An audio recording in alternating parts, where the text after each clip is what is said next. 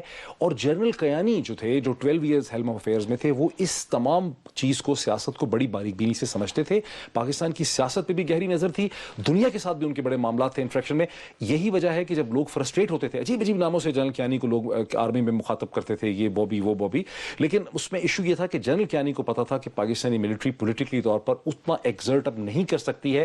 بہت سے لوگوں کو غلط فہمی ہے کہ کر سکتی ہے. ابھی بھی آپ دیکھیں ای میلیں اڑ رہی ہیں, یہ ہو جائے گا, وہ ہو جائے گا, ریئیکشن ہو جائے گا. پاکستانی ملٹری سیاسی طور پر اس سچویشن ہی میں نہیں ہے کہ اس صورتحال پہ کوئی کھل کے رد عمل. ڈاکٹر صاحب دو باتیں. میرا ماننا ہے کہ ابھی بھی سب سے پاورفل آدمی اس ملک میں جو ہے وہ آرمی چیف ہوتا ہے. اس کے پاس ریسورسز اتنے ہیں, باقی چیزیں, وہ تو میں آپ کے ساتھ اگری کرتا ہوں کہ کمپیریٹیولی جتنا آج سے 10-15 سال پہلے تھا اتنی پاور شاید نہیں رہی, لیکن کوئی وجہ تو ہے کہ آج بھی وہ ایف آئی سی میں بیٹھے ہوئے ہیں. کون سا سیاستدان ایسے بیٹھ سکتا ہے کہ اسٹیبلشمنٹ کمزور ضرور ہوئی ہے لیکن بالکل ایریلیونٹ نہیں ہو گئی ہے آج بھی. اور اگر پرائم منسٹر بھی یہ سوچیں گے کہ یہ بالکل ایریلیونٹ ہے یا پولیٹیکل مائنڈ سیٹ اس طرف جائے گا تو اس کا بڑا نقصان ہوگا, کیونکہ ایسا ہے نہیں. اچھا, یہ بڑا انٹرسٹنگ آپ نے پوائنٹ ریز کرتے, آپ نے میرا پوائنٹ چھین لیا, میرے مائنڈ سے یہ پوائنٹ آپ نے نکال لیا کہ یہ میں اس کو لے کے آنا چاہتا تھا. میں جادو بھی سیکھ رہا ہوں. دیکھیں اس کی بھی امپلیکیشنز ہیں. چونکہ پاکستان کے اندر, میں تھوڑا سا پہلے آپ کو ایکسپلین کر دوں کہ میں کیوں کہہ رہا ہوں کہ ملٹری کے پاس سیاسی طور پر وہ پاور نہیں ہے. دیکھیے گورنمنٹ نے, میں سمجھتا ہوں کہ پرائم منسٹر کی کیلکولیشن صحیح ہے, کیونکہ مجھے اعتراض ہے دوسری چیز سے, میں ایگری کرتا ہوں آپ سے, ٹھیک ہے, کہ ملٹری کا ویک ہو جانا بھی سیاسی طور پر نقصان دہ. لیکن پرائم منسٹر نواز شریف کی جو یہ ججمنٹ ہے آن اے پیور اسٹریٹجک لیول کہ یہ موقع ہے جہاں میں ملٹری کو سپریس کر سکتا ہوں, انڈر کور لا سکتا ہوں, دھکا مار سکتا ہوں, سپریمیسی اسٹیبلش کر سکتا ہوں, وہ انڈرسٹینڈنگ ان کی ٹھیک ہے. انہوں نے ویٹ کیا جنرل راحیل شریف کو اپوائنٹ کرنے کے لیے. جنرل راحیل شریف ٹھیک ہے ملٹری چیف ہیں, لیکن جنرل کیانی کے ہوتے ہوئے یہ سارا کیس اس طرح سے چل نہیں سکتا تھا, کیونکہ جنرل کیانی 12 سال سے ہیلم افیئرز میں تھے. وہ ڈاکٹر صاحب کاؤنٹر نیریٹو بھی ہے. لوگ یہ کہتے ہیں کہ جب تک جنرل کیانی تھے پرویز مشرف ہر عدالت میں پیش ہوئے, جیسے ہی جنرل شریف آئے تو اس کے بعد سے جنرل مشرف نے عدالتوں میں پیش ہونا بند کر دیا. دوسرا ایک کاؤنٹر نیریٹو میں آپ کو دیتا ہوں.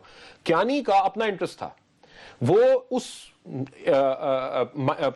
ٹائم سے نکلے تھے جہاں پہ جنرل مشرف تھے اور جنرل مشرف کا بیگیج تھا, وہ ختم کرنا چاہتے تھے. وہ 2007 کی کوئی بات سننا نہیں چاہتے تھے کیونکہ ان کے اوپر ڈائریکٹلی امپیکٹ ہوتا تھا, کیونکہ انسٹیٹیوشن کی بات ہوتی ہے. ایک امپورٹنٹ پوائنٹ آف ویو. لیکن دوسرا پوائنٹ آف ویو ہے کہ جنرل کیانی کو اندازہ تھا کہ پاکستان کی سیاست اتنی آگے جا چکی ہے اور اگر جنرل مشرف یہاں پر آئیں گے تو آ کے اس میں پھنس جائیں گے, یہاں پر اس میں عامی پھنس جائے گی ان کی وجہ سے. ناٹ دیٹ کہ ان کو کوئی اسپیشل محبت ہوتی جنرل مشرف سے, اسی لیے انہوں نے اپنے ڈی جی آئی کو اسپیشلی بھیجا ان کو دبئی میں سمجھانے کے لیے, جو 3 گھنٹے ان کو پلیڈ کرتے رہے کہ سر آپ یہاں پہ نہ آئیں, یہاں پہ ٹربل ہے. لیکن مشرف سمجھے نہیں.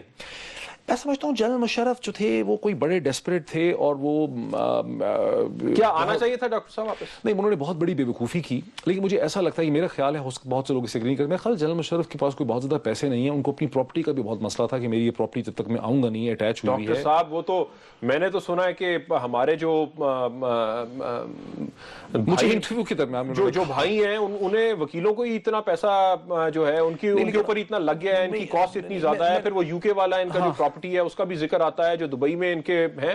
ایک عام جنرل ریٹائرڈ کے پاس کتنے پیسے؟ آپ کو بتاتا ہوں, وہ جو ان کا ایجوے روڈ کے اوپر ایک اپارٹمنٹ ہے 2-2.5-3 کمروں والا, وہ تو آپ خود بھی وکیل رہے ہیں, باہر آپ رہے ہیں, وہ کوئی £1 ملین 1.5 ملین پاؤنڈ سے زیادہ کی چیز نہیں ہے. یہ تو برطانیہ میں ایک نارمل ڈاکٹر جو نارمل بھی ہوتا ہے 10 سال کی پریکٹس والا. £1 ملین کو ذرا ٹرانسلیٹ کیجیے گا روپیوں میں. نہیں ہے, وہ دبئی والے اپارٹمنٹ کو ٹرانسلیٹ کیجیے گا روپیوں میں, وہ تو اسے ٹرانسلیٹ کیجیے گا روپیوں میں. میں اس میں زیادہ نہیں چاہتا, اور بڑی چیزیں کرنے والی بہت زیادہ مجھے نہیں لگتا مالی ان کی ہے صورتحال. لیکن انہوں نے یہاں آ کے بہرحال غلطی کی, یہ بہت بڑا انہوں نے بلنڈر کیا. ان کے یہاں پہ بڑے انسیٹلڈ ایشوز تھے, ان کو یہاں پہ نہیں آنا چاہیے تھا. یہ تو ان کا پولیٹیکل انہوں نے بہت بڑا بلنڈر کیا. لیکن دیکھیں اس پہ جو آپ جس چیز پہ آپ آتے ہیں نا کہ اس میں اس کے ویکیوم جو پیدا ہوتا ہے وہ بڑا انٹرسٹنگ ویکیوم ہے.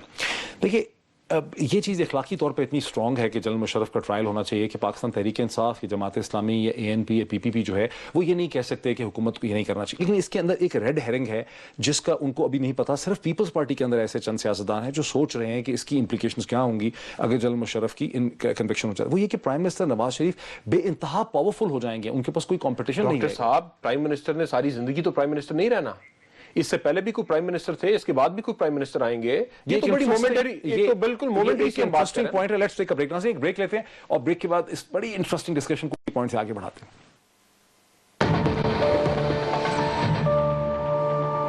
ناظرین welcome back to this very interesting discussion جو ہم کریں. میں بابر یہ کہہ رہا تھا کہ ابھی سیاسی جماعتوں کو اس کا احساس نہیں, خاص کر کے عمران خان جو ہے ان کو 3-4 ہفتے کے بعد پتہ چلے گا جنرل مشرف کی کنوکشن کے بعد کہ کیا یہ زمانہ قیامت کی چال چل گیا.